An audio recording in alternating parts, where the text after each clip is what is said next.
குமாரபாளையத்தில் கைது செய்யப்பட்ட ஏடிஎம் கொள்ளையர்கள் குறித்து புதிய தகவல் வெளியாகியுள்ளது. ஒவ்வொரு மாநிலத்திலும் ஏடிஎம் கொள்ளையர்கள் வெவ்வேறு பெயர்களில் அடையாள அட்டை எடுத்து விசாரணையில் தெரியவந்துள்ளது.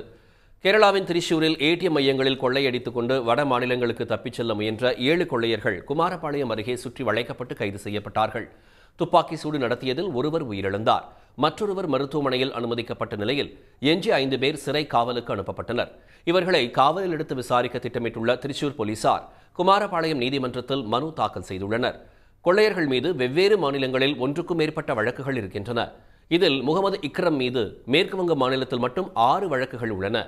ஒவ்வொரு மாநிலத்திலும் வெவ்வேறு பெயர்களில் ஏடிஎம் கொள்ளையர்கள் அடையாள அட்டை எடுத்ததும் தெரிய வந்துள்ளது.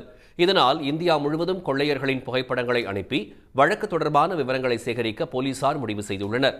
கைது செய்யப்பட்டவர்களுக்கு ஆந்திரா, கேரளா, மேற்கு வங்கம், ஒடிசா மாநிலங்களில் நடைபெற்ற ஏடிஎம் கொள்ளை சம்பவங்களில் தொடர்பு இருப்பது உறுதியாகியுள்ள நிலையில் பெங்களூரு ஆனந்தபுரத்தில் நடைபெற்ற ஏடிஎம் கொள்ளை சம்பவத்திலும் தொடர்பு இருக்கலாம் என்ற சந்தேகம் வலுத்துள்ளது.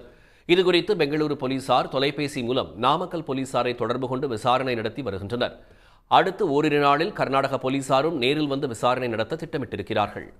உடனுக்குடன் செய்திகளை தெரிந்து கொள்ள சன் நியூஸ் பெல் ஐகானை கிளிக் பண்ணுங்க.